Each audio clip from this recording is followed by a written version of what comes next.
تھا، کیا اس نے کوئی اچھا اعمال بھی بجا لایا خدا پر ایمان لانے کے بعد؟ وہ جب ڈوب گیا تو ڈوبتے ہوئے اس نے یہ خدا تعالیٰ سے عرض کیا کہ آمن تو کیا تھا، مجھے لفظ یاد نہیں، کہ میں بنی اسرائیل کے خدا پر ایمان لاتا ہوں. تو اللہ تعالیٰ نے جواب میں فرمایا الان، کیا اس وقت اب کوئی وقت ہے ایمان لانے کا؟ ہم تیرے بدن کو نجات دیں گے، تیری روح کی نجات کا اب کوئی سوال نہیں.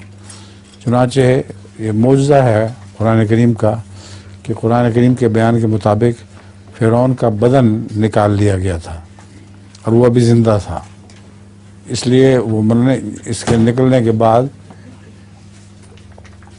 تقریباً 60 سال تک زندہ رہا ہے، مگر وہ بستر کے ساتھ لگا رہا ہے.